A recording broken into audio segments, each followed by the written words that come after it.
que crucé el umbral de ese salón de baile, la escuché decirlo. No hizo falta que alzara mucho la voz. La frase viajó por el aire perfumado de flores importadas, atravesó el murmullo de los invitados y se clavó directo en mis oídos, como si hubiera sido lanzada con puntería quirúrgica. Isabela Montenegro, la prometida perfecta de mi hermano, estaba inclinada hacia sus damas de honor, con una copa de champán en su mano impecablemente arreglada, uñas nude, anillo de compromiso brillante como si compitiera con los candelabros. Tenía la cabeza ladeada, la sonrisa justa, y ese susurro suyo fue lo bastante alto como para cruzar la sala. Y sé, con la certeza con la que sé mi propio nombre, que lo hizo a propósito. ¡Ay, genial! Ya llegó la apestosa pueblerina del campo. Las amigas soltaron risitas como una manada de hienas envuelta en seda y tul, empapadas en perfume caro y en la seguridad de quienes están convencidas de que el mundo es un espejo diseñado para adorarlas. Ninguna se dio la vuelta. Isabela ni siquiera se molestó en mirarme cuando lo dijo. Para ella yo era así de insignificante, apenas una vergüenza que salió arrastrándose de un pueblito para arruinar la estética de su fiesta de compromiso. Si hubiera sido años atrás, tal vez me habría encogido, habría fingido no escuchar, habría buscado un rincón oscuro donde desaparecer, pero ese tiempo ya se había ido. Porque lo que Isabela no sabía, lo que nadie en esa habitación sabía, era que yo firmé la escritura de este hotel hace 3 años, el Hotel Monarca. Cada candelabro sobre su cabeza, cada cubierto de plata con el que se llevaba delicados bocados a la boca, cada centímetro de mármol italiano bajo esos tacones ridículamente caros, era mío. Esos espejos enormes, esa iluminación perfecta, la acústica que hacía que su insulto viajara con tanta precisión, todo, mío. Y antes de que terminara esa noche, ese susurro le iba a costar todo lo que alguna vez quiso. Me llamo Valeria Barrera, tengo 31 años y crecí en Villarrobles, Pensilvania, un pueblo tan pequeño que el único embotellamiento que tuvimos fue cuando a don Hilario se le escaparon las vacas y bloquearon la calle principal durante 3 horas. El sheriff puso conos de tráfico, las vacas lo miraron fijo y todo el pueblo llegó a sacar fotos. Ese fue nuestro gran caos vial. Me fui de casa a los 18 y, en realidad, nunca miré atrás. No porque odiara de dónde venía. Yo quería a Villarrobles, con sus calles agrietadas y su panadería que olía a mantequilla desde 2 calles antes, sino porque mi familia dejó clarísimo que no había espacio para mí. Tengo un hermano mayor, Mateo, el niño de oro, el hijo que no podía hacer nada mal, el que siempre sabía qué decir, cómo pararse, cuándo sonreír. Crecí con todo lo que hacía comparado contra él, y siempre quedaba corta. Si yo sacaba un 10, Mateo sacaba un 10 con mención. Si yo entraba al equipo de softball, Mateo ya era capitán del equipo de béisbol. Si yo llegaba contenta por un dibujo pegado en el refrigerador, ya había un diploma suyo ocupando el lugar principal. Mi madre, Lourdes, tenía una manera especial de mirarme que me hacía sentir como un borrador, mientras que Mateo era la obra terminada, enmarcada y colgada en la sala. Recuerdo una tarde, tendría unos 12 años, en que llevé a casa un certificado por haber ganado un concurso de escritura. Estaba orgullosa, mis dedos todavía manchados de tinta barata. Mi madre apenas levantó la vista de la olla. Dijo que estaba bien, pero que no me distrajera, que lo importante eran las materias serias. Esa misma semana, Mateo anotó 2 goles en un partido escolar, y mi madre organizó una cena entera para celebrarlo. No es que Mateo fuera malo conmigo, simplemente estaba acostumbrado a que el foco lo siguiera a él. Cuando eres la sombra de alguien, aprendes a moverte en los bordes, a observarlo todo sin ser vista. Y ahí, sin saberlo, empecé a entrenarme para lo que vendría, así que me fui. La mañana de mi partida no hubo drama, ni lágrimas, ni súplicas de que me quedara. Metí lo que pude en una maleta gastada, doblé 2 veces mi sudadera favorita y guardé mi libreta de notas en el bolsillo interior. Tomé un autobús a la ciudad con nada más que $200, una terquedad obstinada a no fracasar y el eco de mi abuela diciéndome al oído: «Tú no eres menos que nadie, niña». En Villarrobles todos se imaginaban que yo estaba sufriendo, encerrada en un cuartito comiendo fideos instantáneos y llorando por las noches. Y la verdad es que eso fue cierto los primeros 2 años. Trabajé limpiando mesas en un café, luego repartiendo volantes, luego doblando ropa en una tienda donde nadie aprendió mi nombre. Dormía en un estudio con paredes finas como papel, escuchaba las peleas de los vecinos, el llanto de un bebé, el televisor del departamento de abajo con el volumen siempre al máximo. Lo que no sabían allá, en las sobremesas de los domingos, es que entré a trabajar como camarera de limpieza en un hotel boutique, y ese trabajo me cambió la vida.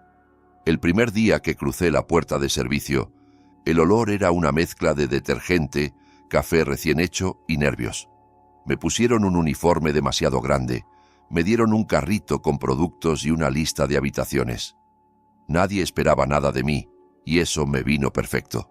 Observé, estudié, aprendí todo. Cómo hablaban las recepcionistas, cómo resolvía problemas el gerente de turno, cómo un pequeño detalle, una flor fresca, una nota escrita a mano, podía hacer que un huésped regresara. Escuché conversaciones en los pasillos, anoté cosas en mi libreta en los descansos, pregunté cuando era seguro preguntar. Subí escalón por escalón, de limpiar habitaciones a recepción, de recepción a asistente, de asistente a gerente. Cada ascenso fue una batalla silenciosa, muchas horas extra, sonrisas estratégicas, datos memorizados.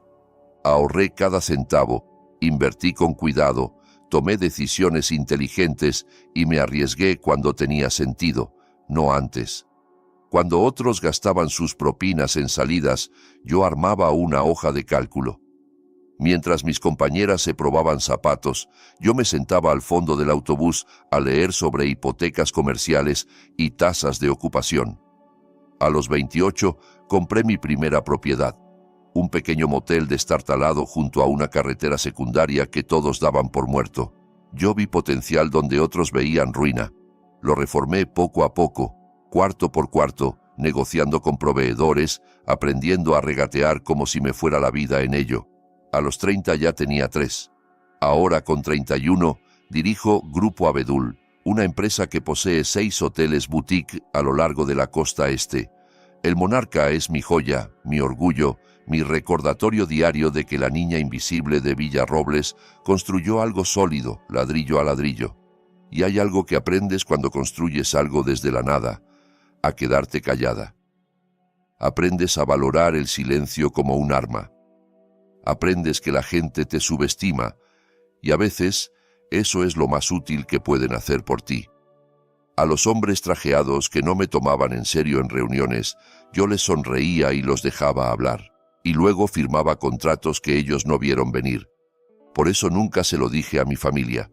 Ellos tampoco preguntaron. Para ellos yo seguía siendo la hermanita que no daba la talla, junto a Mateo y su puesto de mandos medios en una aseguradora. La ironía era tan espesa que podías untarla en pan y aún te sobraba para el postre. Esa noche recibí una invitación para la fiesta de compromiso de Mateo. De último minuto, por supuesto, un email sin asunto claro y un mensaje de mi madre diciendo que sería lindo que fuese, como quien invita a alguien por compromiso a una junta de vecinos. Probablemente fue idea de ella. Una invitación por culpa para poder decirles a sus amigas que toda la familia había asistido. Casi no vengo. Cerré el correo, lo abrí de nuevo, lo dejé en borradores dentro de mi cabeza. Pero algo me jaló hasta aquí. Curiosidad, quizá, o una esperanza terca de que algo hubiera cambiado en todos estos años. Que al menos alguien me preguntara: ¿y tú, Valeria, qué has hecho con tu vida? No cambió nada. Me quedé en la entrada de mi propio hotel con jeans oscuros y mis botas favoritas, de cuero suave, y el cabello oliendo apenas a campo porque pasé por Villarrobles de camino, solo para recordarme de dónde salí. Detuve el auto frente a la vieja plaza, bajé un minuto, respiré ese aire de pan recién horneado y gasolina vieja, escuché a 2 señoras chismear en la puerta de la farmacia. Nadie me reconoció, nadie tenía por qué hacerlo. Después seguí camino al Monarca. Mi ropa esa noche costaba más que todo lo que Isabel la llevaba puesto, pero no lo notarías a simple vista. Así es el dinero de verdad. No necesita gritar, ni colgarse etiquetas donde todos puedan verlas. Vi a mi madre al otro lado del salón, reinando en su círculo de amigas como si fuera la alcaldesa de un municipio imaginario, seguramente presumiendo a la maravillosa prometida de Mateo y el maravilloso futuro que los esperaba. Mateo estaba junto a Isabela con cara de quien se ganó la lotería, sin saber que el boleto es falso, riendo, asintiendo, con la mano en la parte baja de su espalda, como si fuera el héroe de una película romántica barata. Isabela por fin miró hacia mí y sonrió, afilada como un corte de papel.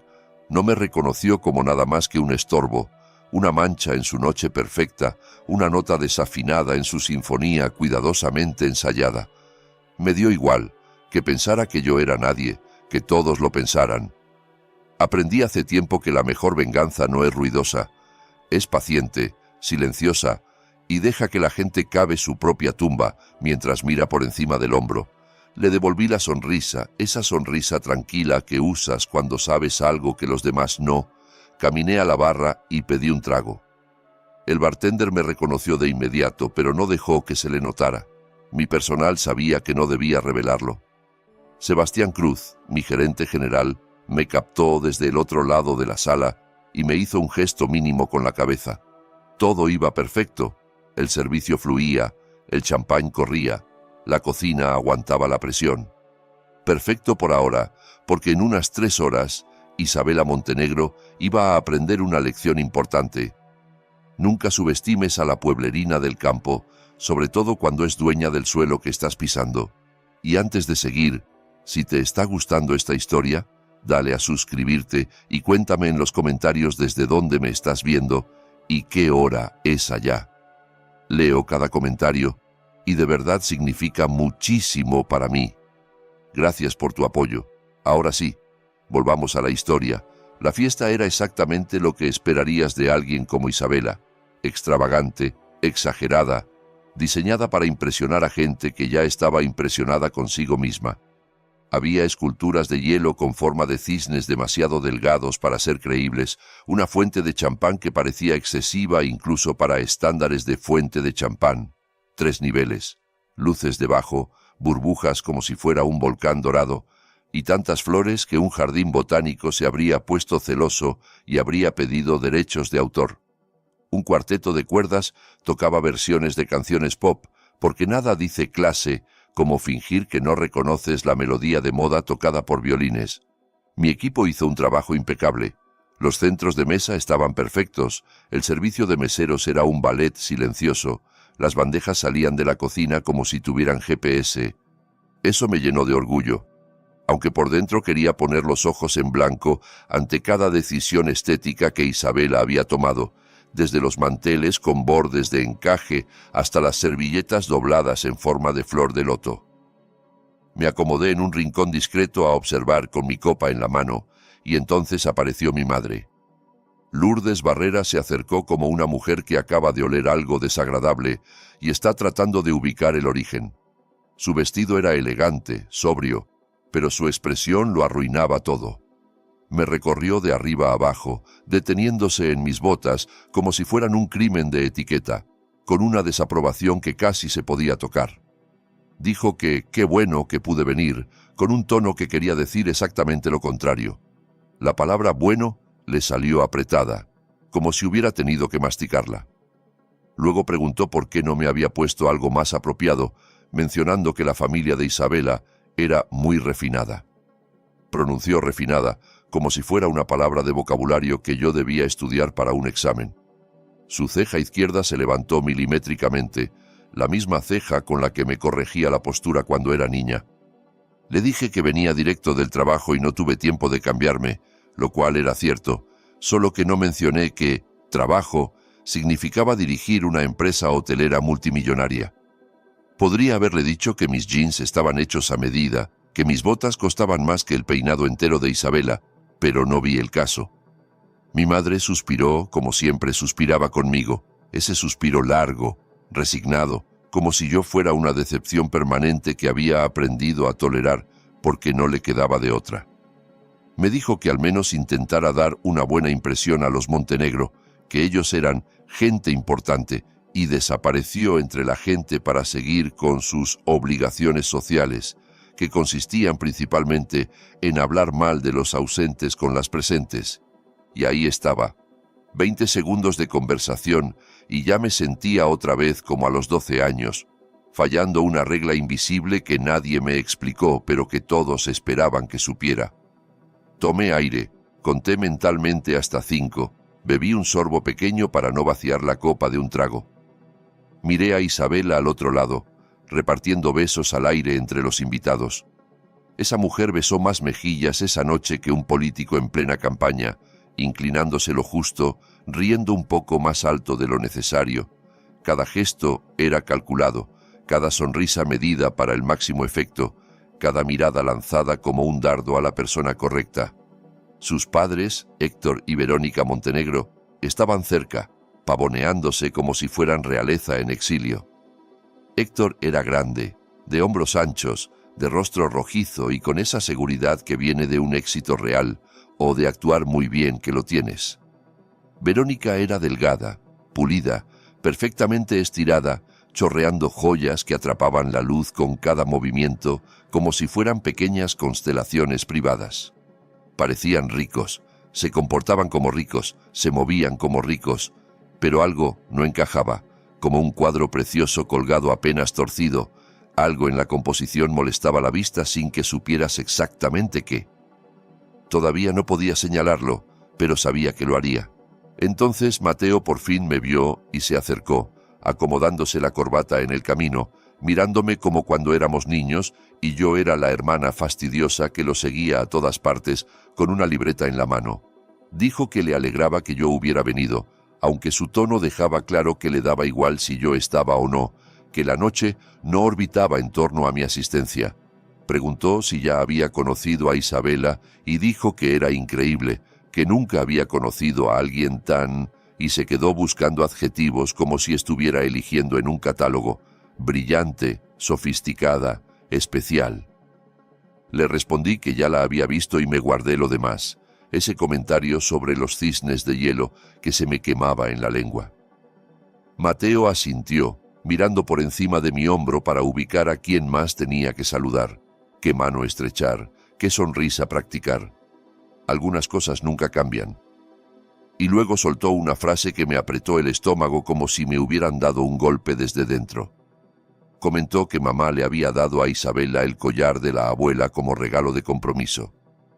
¿No fue generosa?, dijo orgulloso, y añadió que a Isabela le encantó, que decía que tenía un aire vintage perfecto para ella. Se me fue el aire. Ese collar, el colgante antiguo de oro envejecido y piedra azul, opaca que mi abuela me había prometido a mí antes de morir. Recuerdo sus manos arrugadas, suaves, llamándome a su habitación cuando el olor a eucalipto llenaba la casa. Me tomó la mano y me dijo que era para mí, porque yo era su soñadora, su luchadora, la que iba a hacerse un camino, aunque tuviera que abrirlo a machete. Mi madre lo sabía. Estaba en la habitación cuando mi abuela lo dijo, con los labios apretados, y aún así se lo entregó a Isabela como si fuera un adorno disponible, como si las palabras de una anciana moribunda no valieran nada. Levanté la vista y lo vi, colgando del cuello de Isabela como si le perteneciera, descansando justo en la curva hueca entre sus clavículas, brillando bajo los candelabros mientras ella se reía de algo que dijo una de sus amigas. El DJ subió tanto la música que sentí vibrar hasta las muelas. Si quería que me castañetearan los dientes, mejor iba al dentista y de paso me daban un cepillo gratis. La base retumbaba en el pecho y las luces cambiaban de color como si el salón fuera una discoteca disfrazada de gala. Me excusé con Mateo diciendo que necesitaba ir al baño y me fui a respirar. Necesitaba paredes, silencio, una puerta entre mí y ese collar maldito. En el pasillo hacia los baños, menos iluminado, cruzado por el ir y venir de meseros con bandejas, pasé junto a Héctor Montenegro, Tenía el teléfono pegado a la oreja y la cara tensa, cargada de estrés. La expresión se le había borrado de golpe, como si alguien hubiera apagado el interruptor de su charm. No me vio. Estaba demasiado concentrado en su conversación. Lo escuché decir, con un tono bajo pero urgente, que necesitaban que esa boda sucediera, que la familia Barrera tenía dinero de sobra para cubrir su situación. Hubo un silencio pesado mientras escuchaba a la persona del otro lado, y luego añadió que solo tenían que aguantar hasta la ceremonia. Después, todo se arreglaría, que confiaran en él, que ya casi. Colgó y volvió hacia el salón con su sonrisa de vendedor, acomodándose otra vez como una máscara, alisándose la chaqueta, enderezando los hombros. Me quedé congelada ahí, el corazón golpeando más fuerte que los graves del DJ. El collar de mi abuela pasó a segundo plano, reemplazado por algo más urgente, más grande, más peligroso. ¿La familia Barrera tenía dinero? ¿Qué dinero? Mis padres tenían una casa decente, sí, el jardín cuidado, la pintura reciente, pero yo sabía de sobra que tenía una segunda hipoteca, porque yo la había estado pagando en secreto durante los últimos 4 años. Mateo tenía un trabajo estable, nada espectacular, lo suficiente para un departamento, un coche modesto y vacaciones con pagos a plazos. No existía ninguna fortuna familiar, ningún fondo secreto, ninguna herencia escondida. Entonces, ¿por qué Héctor estaba tan seguro de que sí? Y más importante todavía, ¿qué era exactamente su situación que necesitaba ser cubierta por nosotros? Volví al salón y pasé la siguiente hora mirando a los Montenegro como un halcón mira a su presa, cada sonrisa, cada apretón de manos, cada risa perfectamente cronometrada. Ahora que sabía que algo estaba mal, las grietas se veían por todas partes. Héctor revisaba el teléfono una y otra vez. La mandíbula se le tensaba cada vez que leía un mensaje, los dedos se le crispaban alrededor de la copa. Las joyas de Verónica eran impresionantes, pero ella no dejaba de tocarlas con nerviosismo, como si temiera que desaparecieran si se distraía un segundo. E Isabela, perfecta Isabela, tenía un hambre en los ojos que no tenía nada que ver con amor y sí con desesperación, con urgencia. Sus risas eran medio segundo demasiado altas, sus caricias demasiado estudiadas. Y entonces empecé a unir piezas. Los Montenegro creían que mi familia tenía dinero. ¿Por qué? Y me cayó como un golpe en la frente. Durante 4 años yo había estado enviando dinero a mis padres de forma anónima a través de Grupo Abedul. Cada mes llegaba un pago para cubrir hipoteca, servicios, gastos médicos. Cuando a mi padre lo operaron de la rodilla, también lo cubrí. Recuerdo haber firmado esa transferencia desde un aeropuerto entre una escala y otra, sin pensarlo 2 veces. Jamás puse mi nombre. Los depósitos venían a nombre del grupo, como un benefactor discreto. Yo no quería agradecimientos ni preguntas. Solo quería ayudar a distancia, sin ponerme a tiro de juicio ni expectativas. Mis padres nunca supieron que era yo, y por lo visto, mi madre decidió que tenía que ser Mateo. Claro que sí. En su cabeza, su niño de oro los cuidaba en secreto, el hijo responsable y exitoso que ella siempre supo que sería. Podía imaginarla presumiendo con sus amigas a la salida de misa, lo generoso que era Mateo, lo mucho que invertía, lo bien que sostenía a la familia, el dinero que yo enviaba, los sacrificios que yo hacía, las noches sin dormir cerrando números, y el crédito se lo llevaba a él sin siquiera saberlo. La ironía era tan espesa que podría haber entrado a la fiesta y pedirse un trago con hielo, así que los Montenegro investigaron. Vieron una casa con pagos misteriosamente cubiertos. Oyeron a Lourdes presumiendo inversiones del hijo ante cualquiera que quisiera escucharla. Vieron una familia que parecía tener riqueza escondida, una fuente de dinero discreta pero constante, y atacaron a Mateo como tiburones oliendo sangre en el agua. Pero había un problema enorme. Ese dinero no era de Mateo. No había fortuna familiar. Los Montenegro estaban persiguiendo un espejismo, y cuando descubrieran la verdad, dejarían a mi familia con el desastre, con los escombros financieros y emocionales. a menos que alguien los frenara. Y por primera vez esa noche sentí algo distinto al resentimiento, un fuego helado de responsabilidad. Busqué a Sebastián cerca de la entrada de servicio, con su portapapeles, coordinando el catering, dando instrucciones en voz baja. Al verme, su máscara profesional se ablandó en calidez genuina y me preguntó en voz baja si todo estaba bien, llamándome señorita Barrera, antes de que yo lo mirara de reojo. Corrigió rápido y dijo Valeria, recordando la instrucción de pasar desapercibida. Le pedí un favor. Necesitaba información de los Montenegro, lo que fuera, registros, notas, artículos, antecedentes, cualquier cosa que un buen gerente curioso pudiera encontrar en menos de una noche. Sebastián no preguntó por qué. Eso siempre se lo agradecí. Era de esos hombres que entendían que a veces las preguntas complican lo que ya está decidido. Solo asintió y dijo que vería qué podía conseguir. Lo vi desaparecer por un pasillo lateral, ya marcando números en su teléfono. Volví al salón intentando actuar normal, y ahí fue cuando Isabella me encontró. Apareció a mi lado como un fantasma con vestido de diseñador, con una sonrisa tan dulce que te podía provocar caries al instante. El perfume le rodeaba como una nube. Vainilla, jazmín, algo caro y agresivo.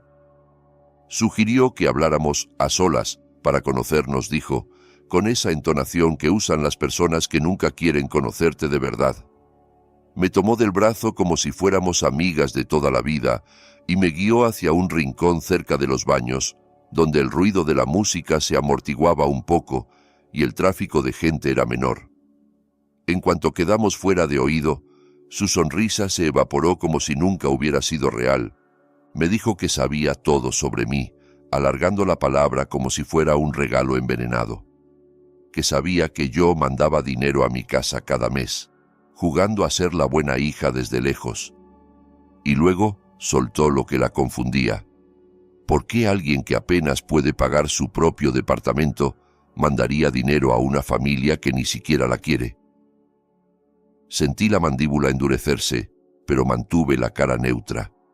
Esa cara de póker que aprendí en reuniones con banqueros, mientras ella seguía, disfrutando cada palabra como si masticara un postre caro.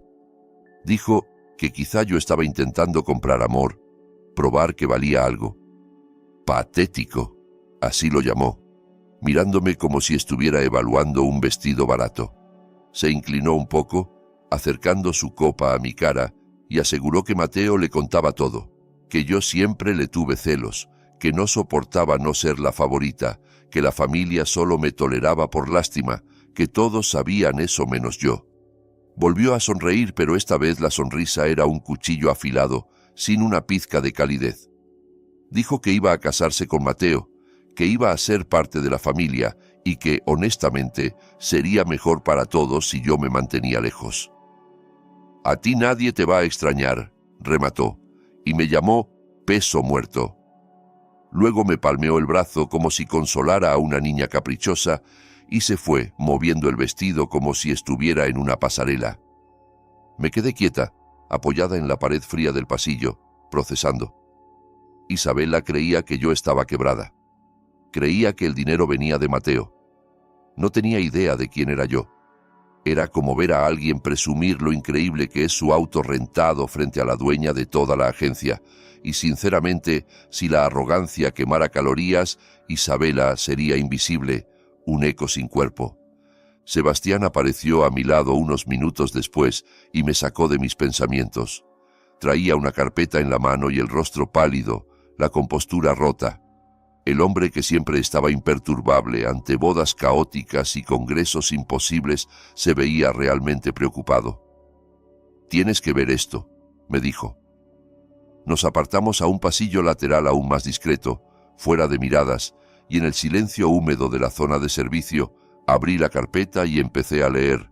Registros financieros, documentos judiciales, recortes de prensa impresos a toda prisa. Entre más avanzaba, más frío sentía el cuerpo, como si alguien hubiera abierto una ventana en pleno invierno. Los Montenegro no eran quienes decían ser. Su imperio inmobiliario era un castillo de naipes construido con mentiras y dinero ajeno. Estaban a 6 meses, tal vez menos, de la bancarrota y bajo investigación federal. Esa boda no era amor, era un plan de escape cuidadosamente armado. Había nombres de empresas que nunca había oído, direcciones que no existían, promesas de retornos imposibles. Vi números, fechas, demandas, y cada línea era una alarma. Me fui al estacionamiento, a mi auto, porque necesitaba privacidad para pensar sin música, sin luces, sin ojos encima. Las luces del techo del estacionamiento parpadeaban como si también estuvieran en shock, lanzando sombras cortas y temblorosas sobre el concreto. Me senté en el asiento del conductor, cerré la puerta y el silencio repentino zumbó en mis oídos. Los documentos pintaban un cuadro horrible. Héctor y Verónica no solo estaban endeudados, llevaban años montando algo que, en la práctica, era un esquema Ponzi. Recaudaban dinero de inversionistas para proyectos que no existían o que estaban inflados más allá de cualquier realidad. A los primeros les pagaban con dinero de los últimos. El engaño clásico, el truco de siempre con un nuevo vestido. Pero el castillo se estaba cayendo, inversionistas preguntaban, auditores rondaban, y los federales ya habían abierto un caso.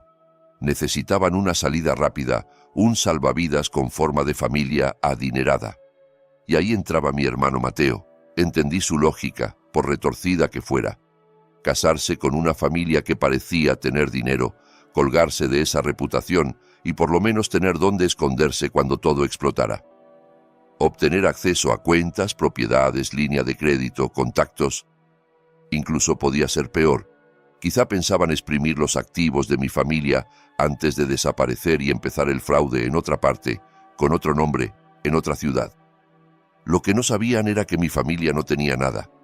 La casa estaba hipotecada, el sueldo de Mateo era normal y el único flujo constante de dinero hacia los Barrera era mío, y yo podía cortarlo con una sola llamada. Los Montenegro estaban a punto de descubrir que habían elegido a la familia equivocada, y cuando eso pasara, abandonarían a Mateo más rápido que a un barco hundiéndose. Una parte de mí, la herida, la cansada, quiso dejar que ocurriera. Que mi madre sintiera el peso de haber regalado mi herencia sin pensarlo. Que mi hermano probara lo que se siente ser desechado, engañado, usado. Que todos saborearan el sabor metálico de las consecuencias.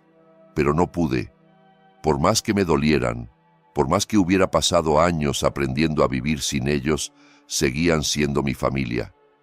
Mateo seguía siendo el niño que me enseñó a andar en bicicleta, sosteniendo el asiento desde atrás, hasta que de pronto me soltó y me gritó, «Mira, Vale, tú sola». Mi madre seguía siendo la mujer que se quedó despierta cuando tuve varicela, cambiándome las sábanas sudadas y cantándome bajito, aunque después decidiera que yo no valía la pena en sus comparaciones. La familia es complicada. Puedes amar a alguien y estar furiosa al mismo tiempo, sentirte traicionada y aún así querer protegerlo aunque no lo merezca.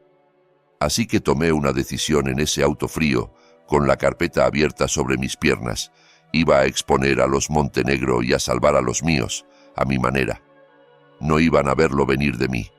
No la pueblerina, no la hermana invisible. Primero llamé a mi abogada, Renata Torres. Contestó al segundo tono, aunque eran las 8 de la noche, y por eso le pago lo que le pago. Desde el primer día en que la contraté, supe que era de las que no se asustan fácil. Le resumí la situación en frases rápidas. Le dije que tenía documentos, que sospechaba de fraude, que había una boda en curso con mi hermano en el centro del huracán, y le pregunté qué tan rápido podía verificar lo que decía la carpeta. Renata no perdió tiempo en comentarios dramáticos. Dijo que tendría confirmación en menos de una hora. Quiso saber si había peligro físico inmediato. Le dije que no, solo muchas flores y champán. Se rió apenas, cortó la llamada y se puso a trabajar. Luego llamé a Natalia Delgado, una contadora forense con la que trabajé en una adquisición complicada hacía 2 años. Natalia era una maga de los registros, de esas personas que miran una hoja de cálculo y te dicen qué comiste en el desayuno y cuántas veces lo masticaste. Le envié fotos de los documentos clave, los balances, los nombres de empresas, las fechas, y le pedí que escarbara más, que cruzara información, que buscara patrones. Ella no necesitó más. Cuando corté, me quedé sola con el zumbido lejano del sistema de ventilación del estacionamiento y el eco apagado de la música que llegaba desde la fiesta. Y si esta historia te está gustando, te pido un segundo. Deja un me gusta y un comentario. De verdad ayuda muchísimo, y yo valoro cada uno, aunque no pueda contestar a todos. Gracias de corazón por estar aquí compartiendo este caos conmigo. Ahora sí, volvamos a lo que hizo Valeria. Natalia me devolvió la llamada en 40 minutos. Menos, quizá. Con la voz apretada de emoción de quien acaba de encontrar algo enorme. Podía casi verla, con sus gafas abajo en la punta de la nariz, la pantalla frente a ella llena de columnas de números. Me dijo que yo tenía razón. Era un esquema Ponzi, de manual, de esos que se enseñan en cursos para decir jamás hagan esto. Pero había una parte aún más interesante, la que encendía todas sus alarmas profesionales. Buscó el apellido Montenegro en otros estados y encontró un patrón idéntico en Santa Fe, Nuevo México, de hace 3 años. Mismo fraude, misma estructura, otros nombres, otras empresas, otra historia de portada. Luego me soltó lo peor y lo mejor a la vez. La novia no se llamaba Isabela. Hizo una pausa teatral como si supiera que ese detalle era un golpe directo. Me preguntó si estaba lista. Le dije que sí, que no me ahorrara nada. Y Natalia me dijo su nombre real, Paula Ríos. También me dijo que esos padres ni siquiera eran sus padres. Eran socios en una estafa larguísima y llevaban al menos una década haciéndolo. Identidades diferentes, víctimas diferentes, el mismo juego con decorados nuevos. Me quedé en el auto con la carpeta en las piernas y empecé a reírme, esa risa sin humor que se te escapa cuando el absurdo supera al enojo. Esa gente tenía más identidades que una celebridad tiene exesposos. Paula, Isabella, y el próximo año probablemente Daniela, Camila o algo con sonido de dinero. El teléfono vibró con un mensaje de Mateo. Lo miré un rato antes de abrirlo, como si al retrasarlo pudiera retrasar todo lo demás. Decía que necesitaba hablar, que algo de Isabela se sentía raro, que había cosas que no cuadraban, historias contradictorias, silencios extraños, preguntas que ella esquivaba. Miré la hora. Faltaban 5 minutos para las 9, justo cuando Héctor iba a dar su gran brindis de bienvenida a la familia. Demasiado tarde, hermano. Debiste confiar en esa sensación hace 1 hora. O hace años cuando dudabas de todo menos de mamá. Aún así, era mejor tarde que nunca. Su mensaje me dijo algo importante.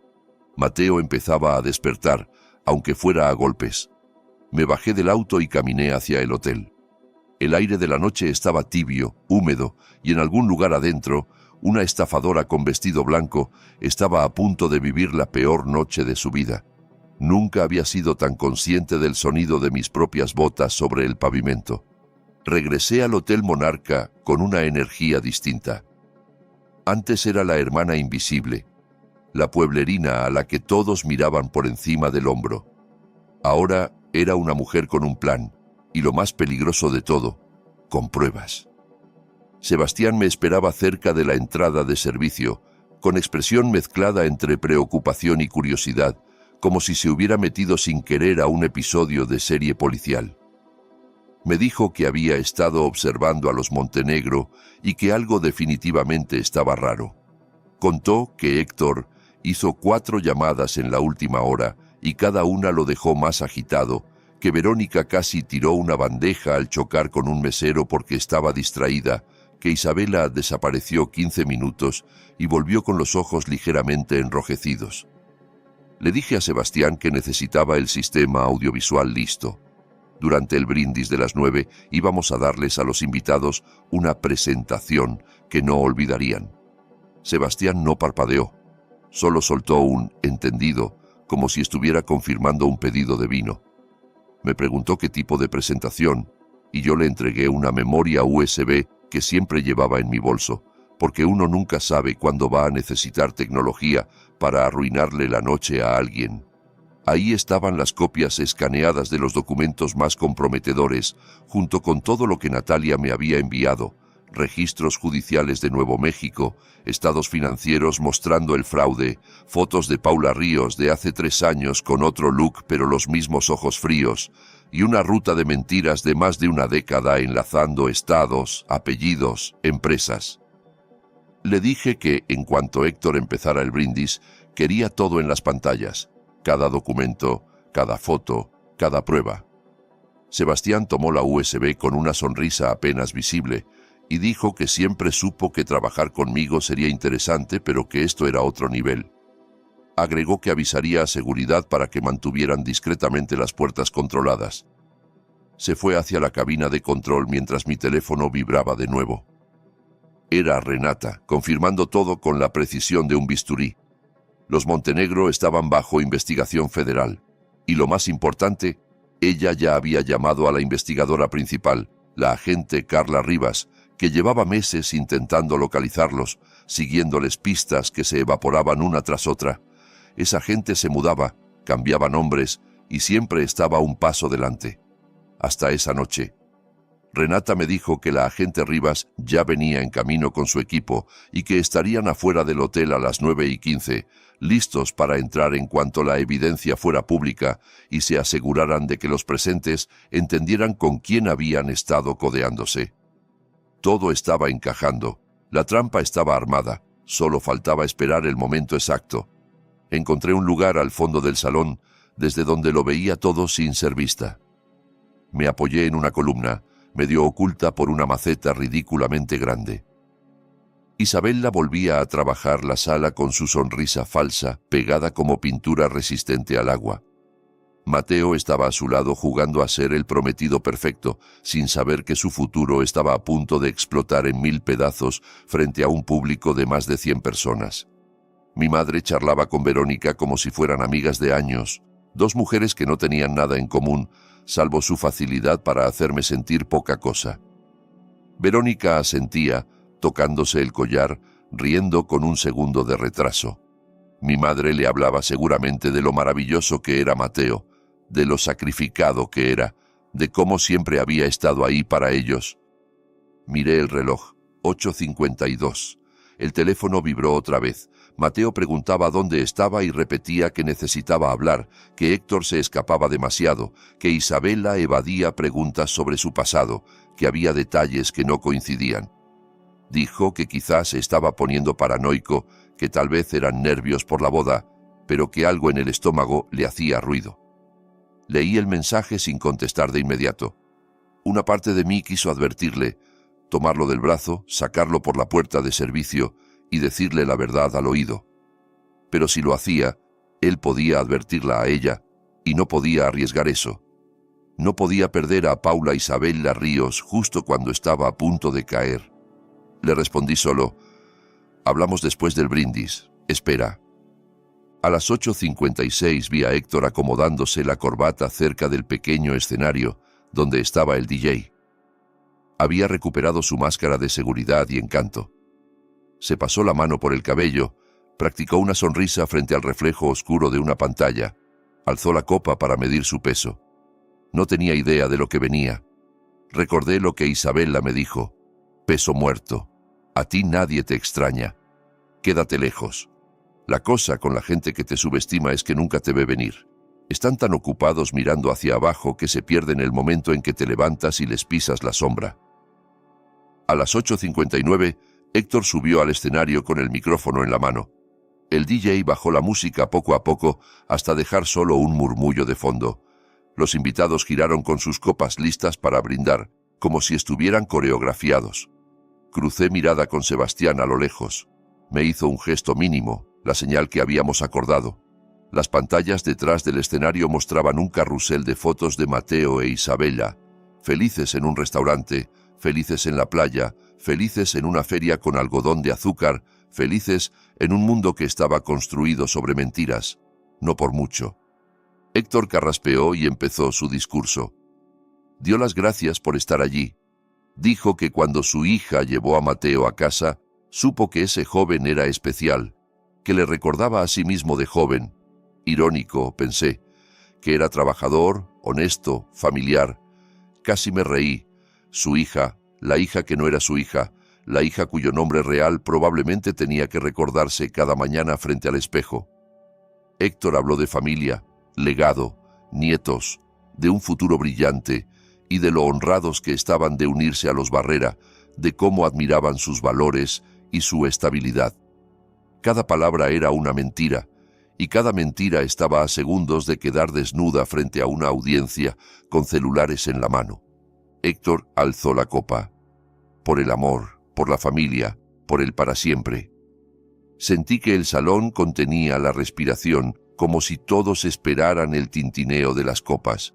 Saqué el teléfono y le mandé a Sebastián un solo mensaje. Ahora. Mi dedo tembló apenas al tocar la pantalla. Las pantallas parpadearon. Por un segundo muchos pensaron que era una falla técnica. El carrusel de fotos se detuvo. Mateo e Isabela se quedaron congelados en una sonrisa estática y luego desaparecieron, reemplazados por un documento oficial con sellos y lenguaje legal proyectado en grande. La sonrisa de Héctor se le congeló en el rostro. Sus ojos se clavaron en la pantalla detrás de él. Era un expediente de Nuevo México fechado 3 años atrás, investigación por fraude, y ahí, como persona de interés, aparecía un nombre que nadie en esa sala conocía: Paula Ríos. Un murmullo se extendió como ola subiendo de volumen, pasando de mesa en mesa. Las cejas se fruncieron, los ojos se entrecerraron, las manos bajaron las copas sin llegar a brindar. Héctor manoseó el micrófono, pasando de rojo a pálido en segundos, la frente perlada de sudor. Balbuceó que debía ser un error. Gritó hacia la cabina para que lo arreglaran. Dijo que no era el archivo correcto, pero las pantallas siguieron cambiando. Aparecieron registros financieros mostrando dinero de inversionistas entrando a empresas fantasma. Flechas marcaban entradas y salidas de fondos, porcentajes irreales de retorno. Luego un artículo sobre un fraude inmobiliario que había dejado a decenas de familias sin ahorros, con fotos de casas a medio construir y testimonios de víctimas. Luego fotos. Una Paula Ríos más joven, distinto color de cabello, más oscuro, un corte distinto, pero los mismos ojos. A su lado, Héctor y Verónica en un evento benéfico bajo otros nombres, con sonrisas idénticas a las que llevaban esa noche. Isabela quedó clavada en medio de la pista con la copa temblándole en la mano. Por primera vez en la noche, su máscara se le cayó por completo. Se veía aterrada, con la respiración rápida y el mentón tembloroso. Mateo miraba la pantalla, luego a Isabela, luego la pantalla, con la mente tratando de encajar piezas que de pronto tenían sentido. Las evasivas, las historias sin fechas, la insistencia en casarse, pronto, mejor cuanto antes. Héctor intentó abrirse paso hacia la salida, bajando del escenario con movimientos torpes, pero 2 de mis guardias se le plantaron delante con expresión educada y postura firme. Verónica lo agarró del brazo, susurrándole frenética, algo que no alcancé a escuchar, pero no había a dónde ir. El salón parecía encogerse, cerrarse en torno a ellos. Entonces avancé yo. Crucé entre la gente que se iba abriendo, con mis botas resonando en el mármol como golpes suaves y decididos. Todas las miradas cayeron sobre mí, la pueblerina, la nadie, el peso muerto. Los susurros se apagaron. La voz de Sebastián sonó por los altavoces, tranquila y profesional, con un ligero eco. Damas y caballeros, permítanme presentarles a la propietaria del Hotel Monarca y directora general de Grupo Abedul. Por favor, reciban a la señorita Valeria Barrera. El silencio fue brutal. Podrías haber dejado caer una aguja y la habrías escuchado rebotar 3 veces. Mi madre se quedó blanca, con la boca entreabierta y la copa detenida a medio camino. La mandíbula de Mateo literalmente se le abrió, incapaz de cerrarla. Incluso Isabela, en pleno pánico, parecía genuinamente sorprendida, como si ese detalle no estuviera en su guión. Tomé el micrófono de la mano floja de Héctor, que no opuso resistencia, y dije: «Buenas noches a todos». Mi voz sonó clara, firme, algo que agradecí. Pedí disculpas por la interrupción, pero dije que pensé que merecían saber a quién estaban celebrando de verdad. Señalé las pantallas y expliqué, con la calma de quien ha practicado discursos más difíciles, que Héctor y Verónica Montenegro no eran quienes decían ser, que su imperio era un fraude, que su riqueza venía robada de inversionistas inocentes y que Isabela en realidad se llamaba Paula Ríos, una estafadora repitiendo el mismo plan desde hacía más de una década, saltando de estado en estado, cambiando de nombre como quien cambia de vestido. Isabela por fin reaccionó. Gritó que yo mentía, que era una nadie celosa, que me inventaba todo porque no soportaba ver a Mateo feliz, que siempre había querido arruinarle la vida. Su voz se quebró a mitad de frase, pero siguió, aferrándose a cualquier narrativa que pudiera salvarla. Sonreí y le dije, «Qué interesante». Luego pregunté, mirando a los invitados tanto como a ella, si también me había inventado la investigación federal que los seguía desde hacía 2 años y mencioné las órdenes de arresto emitidas el mes pasado. Dije que me daba curiosidad cómo podía falsificar el hecho de que la agente Carla Rivas y su equipo estaban en ese momento esperando afuera del hotel.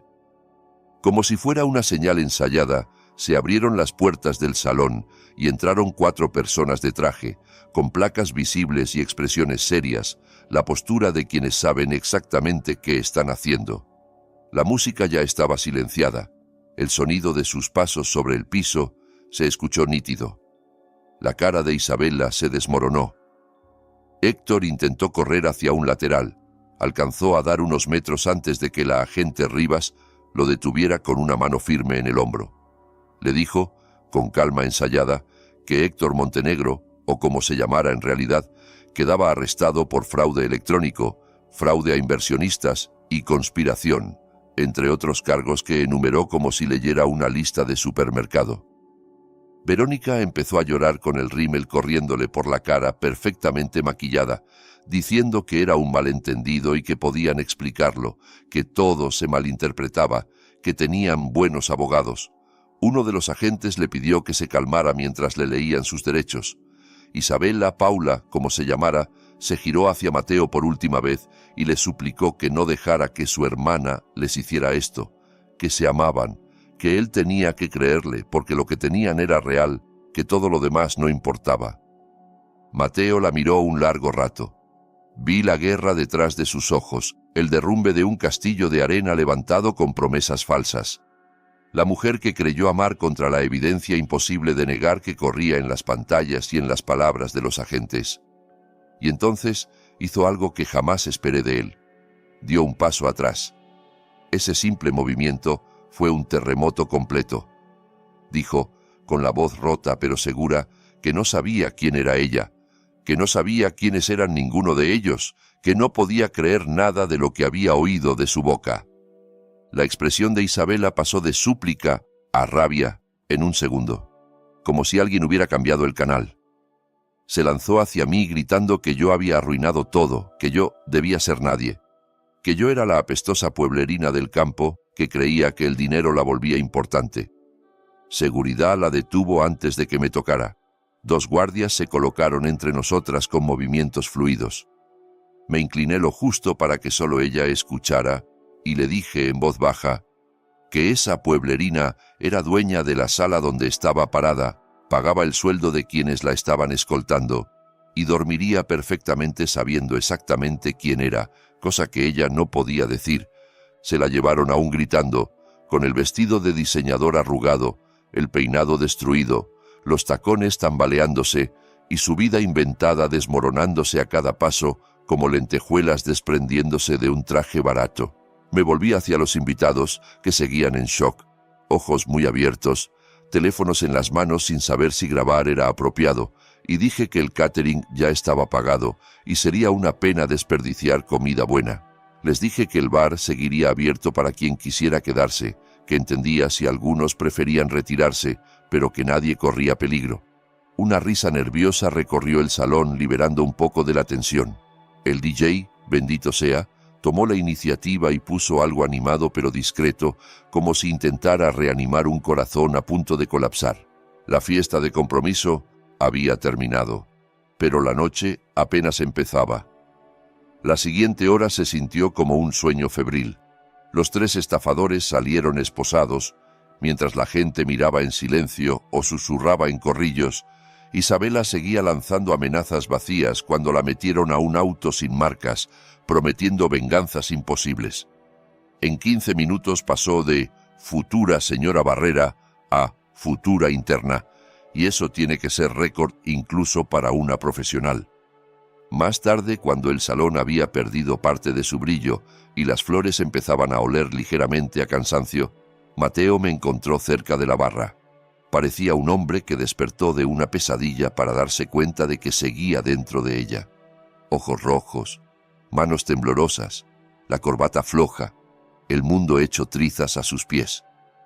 Me preguntó cómo lo supe, cómo lo descubrí, qué demonios había pasado. Le dije la verdad. Escuché, miré, presté atención. Todo lo que llevo haciendo toda la vida mientras los demás me ignoraban. Le conté lo del pasillo, lo que oí, cómo pedí ayuda, cómo cruzamos información. No le di detalles técnicos que no necesitaba, le di lo esencial.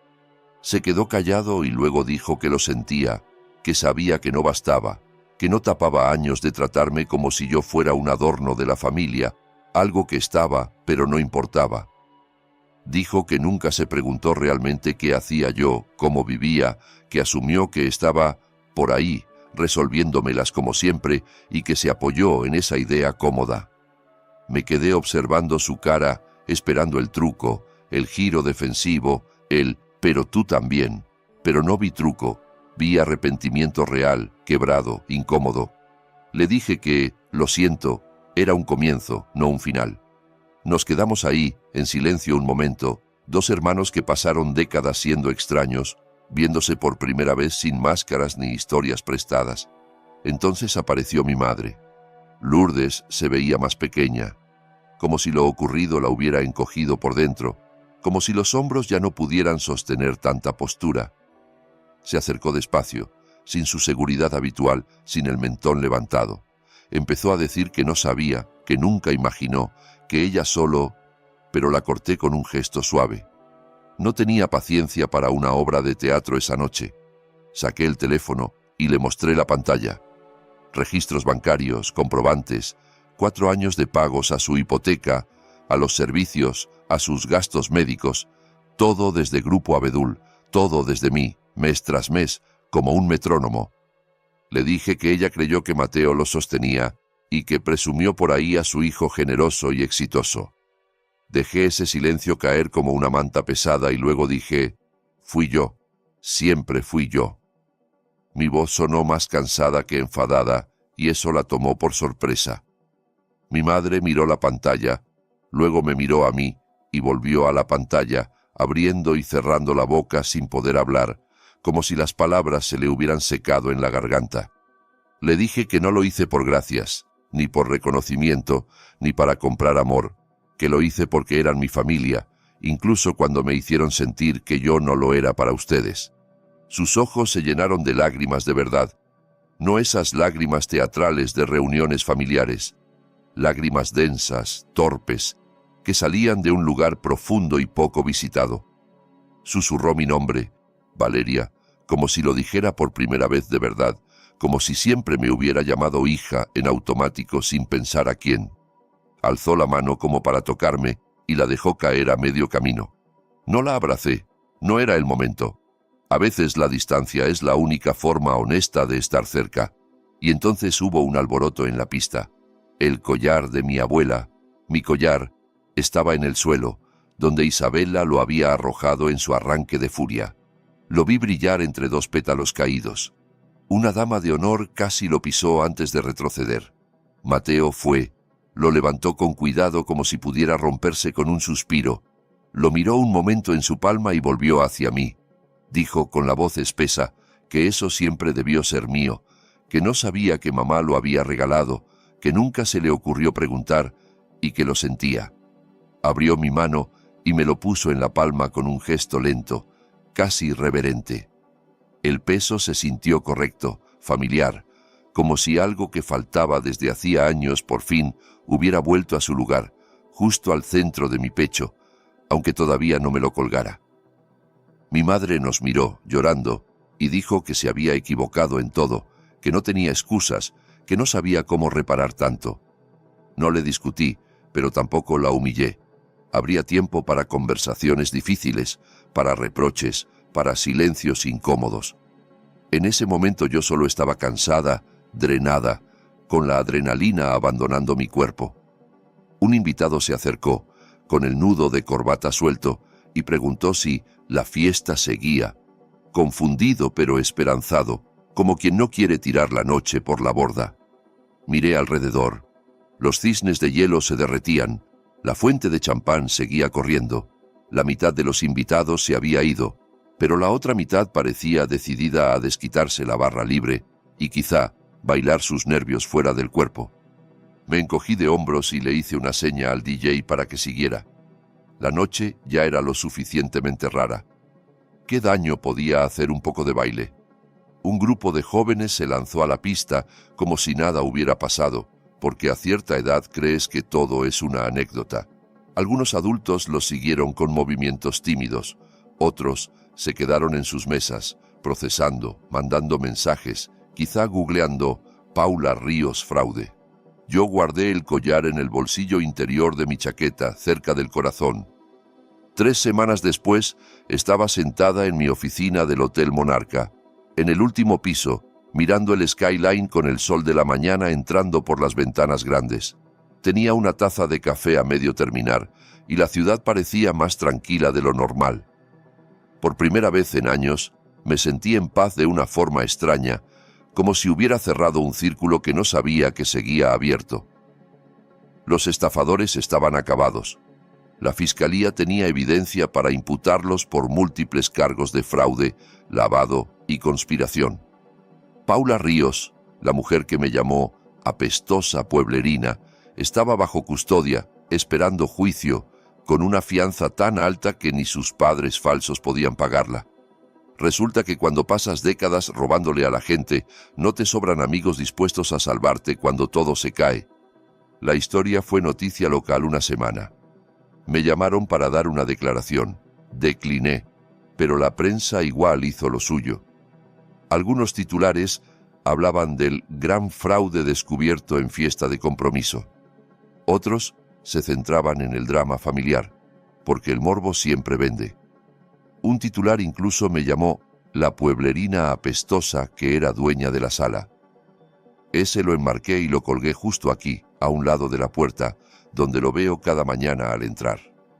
Cada vez que lo miro, recuerdo que las etiquetas que otros te ponen no valen nada comparadas con lo que construyes cuando nadie te mira.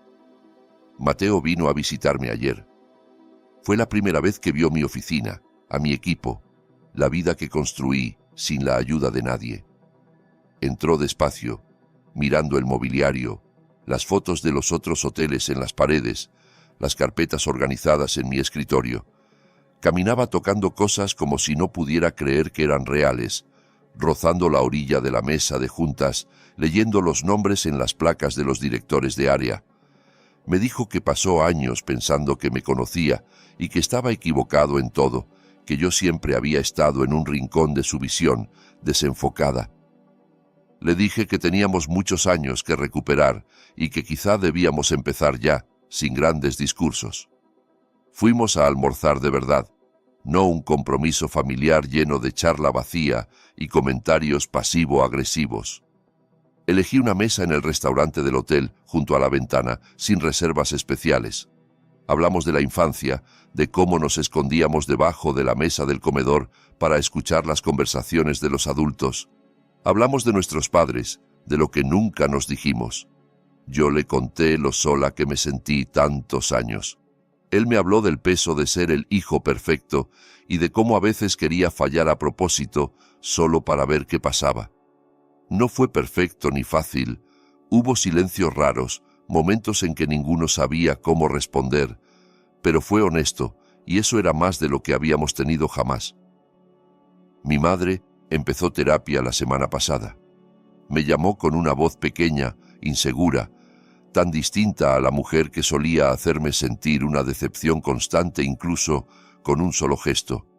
Me dijo que quería entender por qué me trató como me trató, que quería ser mejor, que la psicóloga le había hablado de patrones, de favoritismos, de cómo ella repitió cosas que vivió de niña.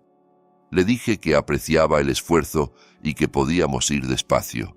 Reconstruir confianza toma tiempo, y yo no pensaba regalarle perdón inmediato, solo porque ahora estaba dispuesta a mirar lo que antes ignoró. Pero al menos, por fin, estábamos construyendo algo en vez de ver cómo se desmoronaba en silencio. Esa misma mañana yo estaba organizando un desayuno de negocios en el restaurante del hotel. Inversionistas, socios, gente hablando de expansión, números, nuevas ciudades, cosas normales para mi vida actual. Las mesas estaban cuidadas al milímetro, el café perfectamente caliente, la vajilla brillando bajo la luz suave. Entonces entró una joven nerviosa, con ropa sencilla, el cabello recogido en una cola práctica y los ojos bien abiertos, claramente fuera de su ambiente. Tenía las manos apretadas sobre la correa de su bolso barato, los zapatos gastados pero limpios. Miraba alrededor con una mezcla de admiración y miedo. Uno de mis inversionistas, un hombre llamado Germán, de esos que tienen demasiado dinero y muy poca educación, soltó un comentario lo bastante alto para que todos lo escucharan. Preguntó quién la dejó entrar y dijo que era un evento privado, que recepción se estaba relajando con el filtro.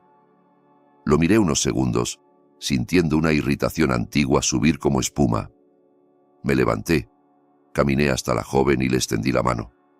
La llamé por su nombre con calidez, Noelia, y dije que me alegraba muchísimo que hubiera podido venir, que era un honor tenerla ahí. Sus ojos se abrieron aún más, sorprendida de que yo supiera quién era. Luego miré a todos y les pedí que conocieran a Noelia Paredes, la ganadora de este año de la beca de Grupo Abedul. Hubo un movimiento general de sillas, un cambio de atmósfera. Les conté que Noelia creció en un pueblo pequeño, que trabajó 2 empleos para pagar el college comunitario, uno en una gasolinera nocturna, otro limpiando habitaciones en un motel de carretera, y que en otoño empezaría el programa de administración hotelera en la Universidad de Cornell. La sala se quedó muda por un segundo, como si todos tuvieran que recalibrar su percepción.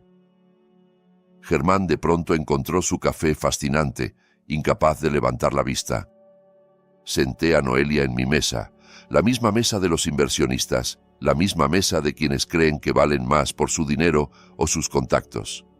Ella me susurró un gracias, abrumada, la voz temblorosa, y yo le dije que no me agradeciera todavía.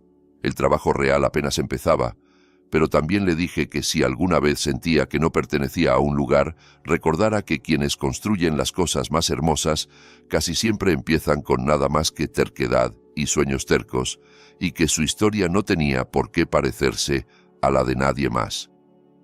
Durante el desayuno, algunos inversionistas se acercaron a hablar con ella, a preguntarle de dónde era, qué quería hacer.